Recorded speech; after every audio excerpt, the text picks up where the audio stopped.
Olá galera, tudo bem com vocês?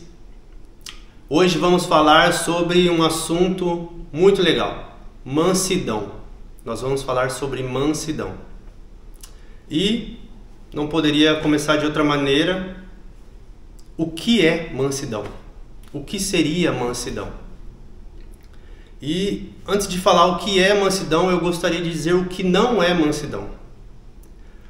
Ser manso, biblicamente, segundo o que Jesus nos ensinou, não é ser fraco, não é ser frágil, não é ser uma pessoa frouxa, não é ser omisso.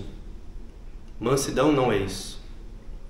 Mansidão, pelo contrário, é uma atitude muito forte, é uma característica muito forte, porque mansidão, na verdade, ela é um poder sob controle, um poder direcionado. E que tipo de poder? Controlado por quem? Então, mansidão, ela é o poder, por exemplo, das nossas palavras, das nossas ações, dos nossos pensamentos, das características que Deus colocou na nossa vida, seja de liderança, seja de cuidado de pessoas. Quando essas características, quando a nossa fala, os nossos pensamentos, a liderança, quando tudo isso é submetido a Deus, ao senhorio de Deus, nós vivemos plenamente tudo aquilo que o Senhor planejou para nós. E nós vivemos em mansidão. E eu gostaria de falar outra coisa, que é: por que ser manso? Por que devemos buscar essa mansidão? O próprio Jesus disse que ele era manso e humilde de coração. Em Mateus 11:29, ele diz assim: tomem sobre vocês o meu jugo e aprendam de mim, porque sou manso e humilde de coração, e vocês acharão descanso para a sua alma.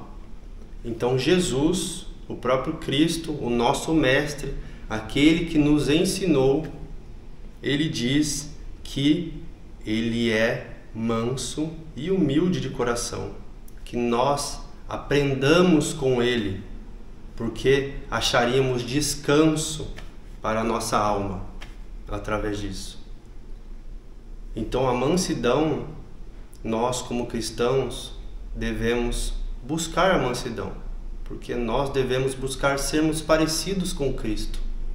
E se Cristo fala para nós aprendermos com ele, e que ele era manso e humilde de coração, nós também devemos buscar ser mansos e humildes como Cristo.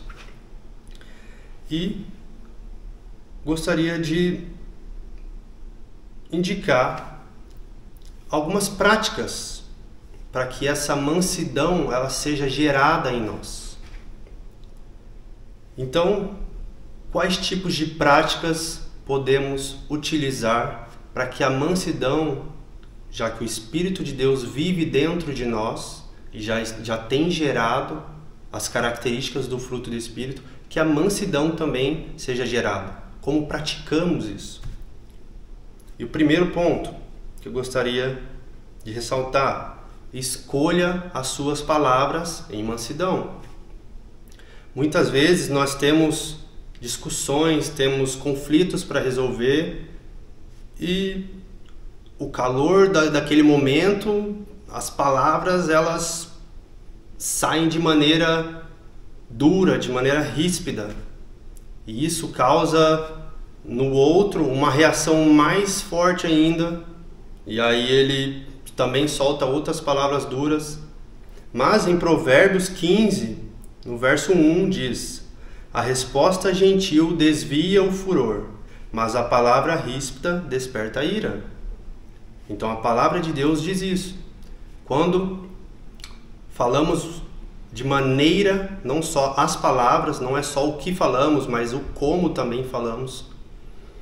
Então quando falamos, precisamos lembrar de o que estamos falando e como estamos falando, para que aquela pessoa não se sinta mal, não gere ainda mais conflito, mas que possamos ser gentis, possamos ser mansos como Jesus foi.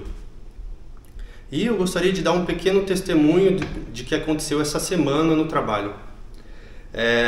No trabalho tem uma pessoa de um outro país, onde a língua dele é completamente diferente do francês e também do português. E para ele aprender o francês é muito difícil. E ele já está há bastante tempo na empresa e ele não fala muito bem francês até hoje. E ele tem uma característica, eu diria, ele é curioso. Então, quando ele está trabalhando, eu trabalho numa empresa de usinagem, e então tem vários postos de trabalho divididos na empresa, e ele trabalha no posto dele. Mas ele gosta de caminhar por todos os postos para ver o que as pessoas estão fazendo. E ele sempre foi assim. E as pessoas não gostam muito porque ele chega no posto de trabalho da outra pessoa e começa a tocar as coisas que estão ali das outras pessoas. Seja algum instrumento, seja uma peça, e ele já chegou até a pegar celulares das outras pessoas. E as pessoas já brigaram muito com ele, falaram duramente com ele, mas a impressão que eu tinha é que ele não entendia, não ouvia. E essa semana aconteceu de que eu estava lá de manhã trabalhando e uma pessoa, ele começou a andar da maneira como ele sempre fazia e ele chegou numa máquina onde tinha uma máquina, estava acontecendo uma manutenção na máquina e tinha um motor daquela máquina para fora, onde eles estavam trocando algumas peças ou o motor inteiro. E ele começou a olhar e tal, colocar a mão, e o supervisor foi muito ríspido, muito duro com ele e falou: não toque nisso, sai daí.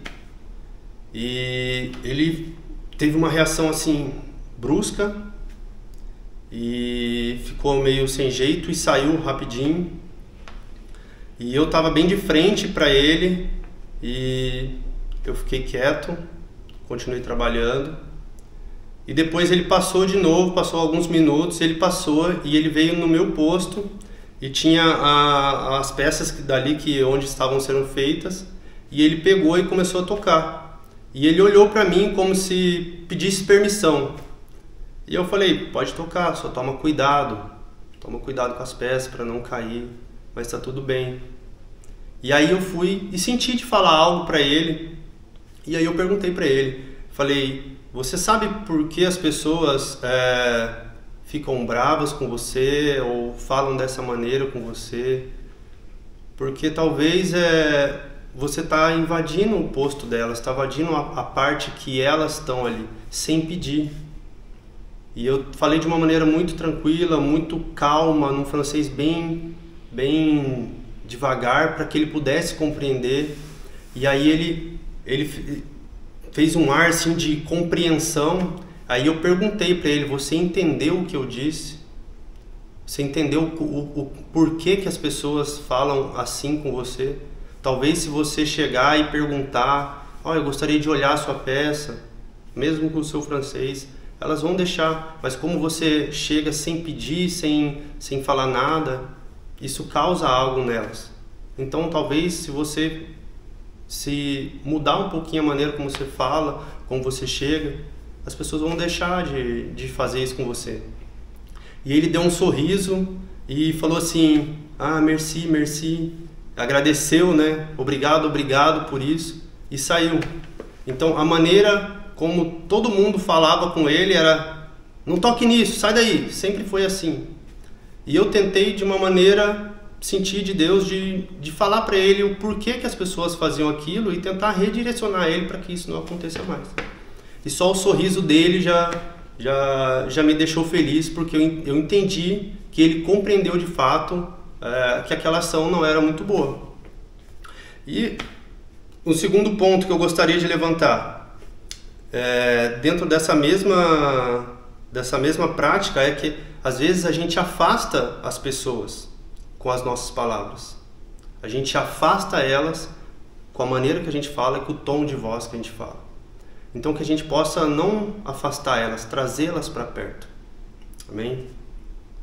E uma segunda prática que eu gostaria de ressaltar: retribua sempre com o bem. Retribua sempre com o bem. 1 Pedro 3,9 diz assim: não paguem mal com mal, nem ofensa com ofensa. Pelo contrário, respondam com palavras de bênção, pois para isto mesmo vocês foram chamados, a fim de receberem bênção por herança. Então, toda vez que a gente foi insultado, toda vez que fomos ofendidos, que possamos pagar esse insulto, essa ofensa, com bênção. E qual é a melhor maneira de abençoar alguém? É orando por ela. Então que quando alguém fizer algo mal para você, você não precisa chegar nela e falar: meu amigão, Deus abençoe. Não, mas ore por ela. Ore e direcionadamente ore por ela. Se ela te ofendeu porque ela fez uma fofoca, ore a Deus por isso. Fala: Deus, que ela possa entender que essa disseminação de fofoca não é legal. Isso causa muita intriga, causa morte, não causa vida. Então que a gente possa orar direcionadamente para aquelas pessoas que nos ofendem e que nos fazem mal. Terceiro ponto que eu gostaria de levantar, terceiro e último: perdoe e redirecione as pessoas.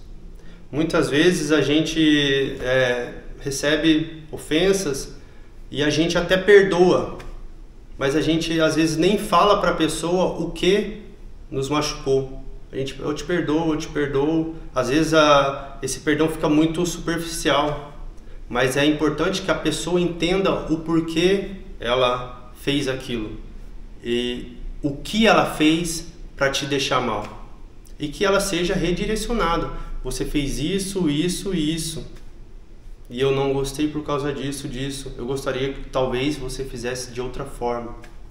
Assim podemos caminhar juntos.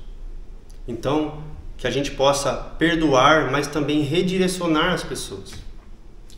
E em João 8, quando Jesus está com aquela mulher que seria apedrejada, e ele começa a escrever no chão, e ele pergunta aos fariseus: quem não tem pecado, que atire a primeira pedra. Ninguém atirou a pedra. E no final Jesus diz assim: onde estão seus acusadores? Nenhum deles a condenou. E a mulher responde: não, Senhor. Respondeu ela. E Jesus diz: eu também não a condeno. Vá e não peques mais. Então Jesus aqui diz: eu também não a condeno.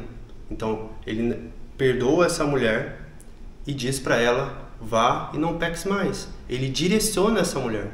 Essa mulher ela ia ser morta. Ela ia passar de vida para morte. Mas por uma ação de Jesus, por uma palavra dele, a vida dessa mulher foi redirecionada.